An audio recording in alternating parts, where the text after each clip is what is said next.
Physics CSC from Bennett University. My enrollment number is E19 CSC 211. In this video, we are going to discuss about Cadence algorithm. If you have ever heard about this algorithm, odds are that you might have came across a problem in which you have to find the maximum sub-array sum. In this video, we are gonna solve few problems using Cadence algorithm, and we'll get to know how and why does this algorithm always work. So let's get started. So to understand Cadence algorithm, we'll try to solve a problem. The problem's name is maximum sub-array sum. In this problem, we are given an array of size n. Here the array is -1, 4, 7, 2. And we need to find out the sum of the subarray which has the largest sum. So let's try to solve this. So the first thing that would have came to our mind to solve the problem is the brute force approach. In the brute force approach, we'll first find out all the subarrays and then find out the sum of each subarray, and then we'll output the maximum sum. In our example, -1, 4, 7, 2, all the subarrays are given here and the sum of each subarray are given here. And here the maximum sum is 30. So let's try to code it. First we'll take the array as an input.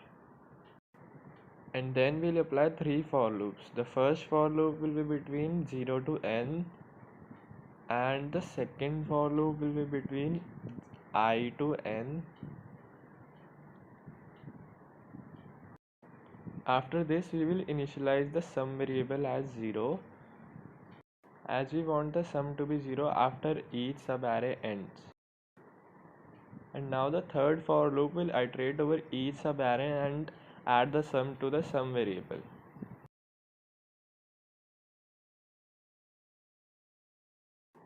We'll take a max sum variable and initialize it with int min.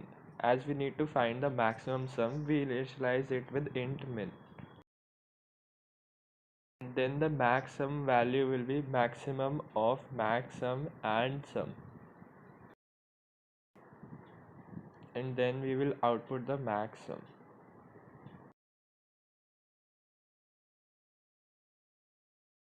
Here we forgot to make the array. We'll write int arr of n.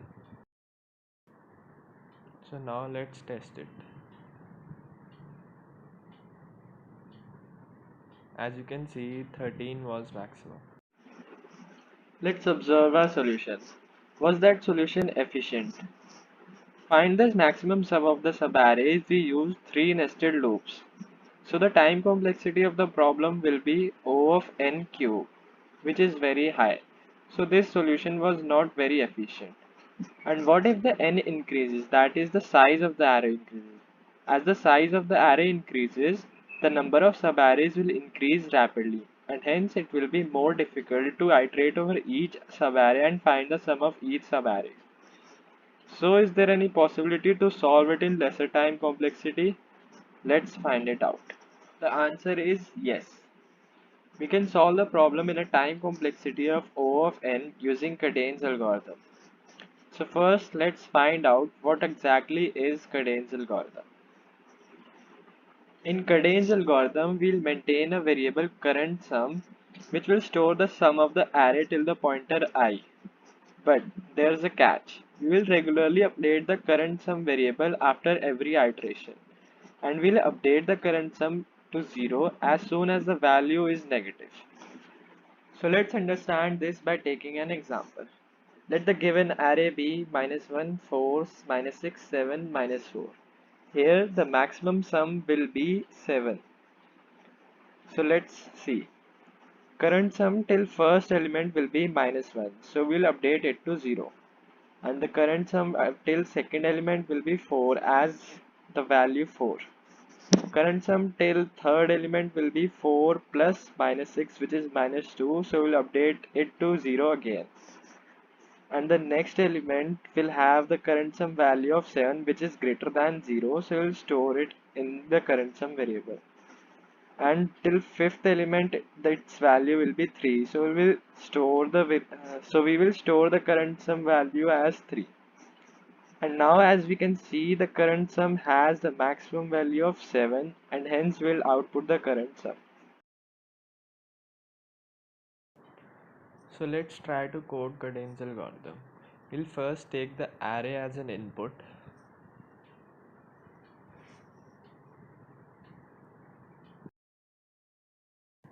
and similarly initialize max sum with int minimum and current sum with 0. Now we'll write one for loop to iterate over the array and we'll add the elements of the array in the current sum. And as soon as the current sum is negative, we'll update the current sum to 0.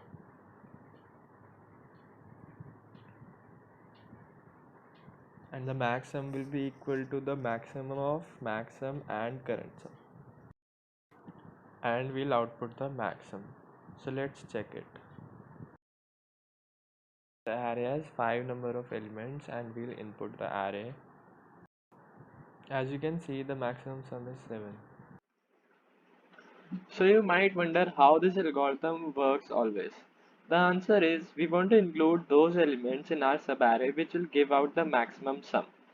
And if we include negative integers, the chance of getting the maximum sum also reduces. So as soon as the current sum value gets negative, we don't need the elements before that because those elements won't give us the maximum sum. So we update it to 0. This algorithm is very efficient as it reduces the time complexity to O of n as we are traversing only one time in the array. Let's try to solve another similar problem, maximum circular subarray sum. This problem is similar as previous but the only change is the array is circular. We just need to imagine that the array is placed in a circular form. That is the last element and the first element is connected. That is we can include the first and the last element to find the maximum sum. The case 1 is similar to the previous question. The maximum sum here will be 7 plus 5 which is 12. And in the case 2, we will need wrapping. Wrapping is including the last element and the first element. So here the maximum sum will be 12 plus 4 minus 4 plus 6 minus 6 plus 10 which will be 22. So in case 1 we will use Cadane's algorithm. We will apply it directly and we will get the output as 12. But if we apply Cadane's algorithm directly to case 2, we'll get the output as 12, which will be maximum, but we don't want it as the array is circular. So let's see how we'll do this.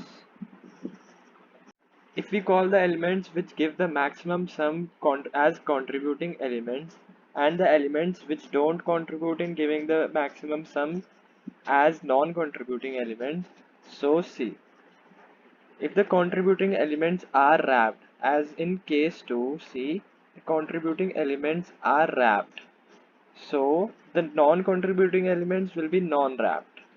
And in case 1, the contributing elements are 7 and 5 which are non-wrapped. So the non-contributing elements are wrapped. So from this logic we can find out the maximum subarray sum as total sum of the array minus sum of the non-contributing elements. Example, in case 1, we'll find the total sum of this array and then we'll subtract minus 11 from it, which will give the maximum sum. So now the problem is how do we find out the sum of the non-contributing elements? In our problem, the given array was this, and if we multiply our array with minus 1 and then apply Cadane's algorithm, we'll get the answer as 11. As we can see in this array, 11 will give the maximum sum. Also, 11 was the non-contributing element, and hence we get the sum of the non-contributing elements. So let's see how do we code this. So let's try to code it. We'll write a function of Cadane's algorithm as we don't want to write it again and again. Here we forgot to initialize maxsum with int minimum. We'll initialize it later. Then we'll take the array as input. Then we'll create two variables, wrapsum and non-wrapsum, and we'll output the maximum of these two. Directly find out the non-wrapsum with Cadane's algorithm. Finding the wrapsum, we need to find the total sum of the array. So we'll create a variable total sum and then iterate over the array and add the elements to the total sum. And then multiply the array with -1. After this, wrap sum will be equal to total sum minus of Cadence algorithm, which will be plus.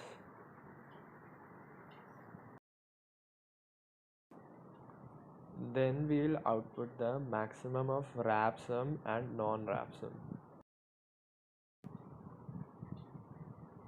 We'll initialize max sum with int minimum.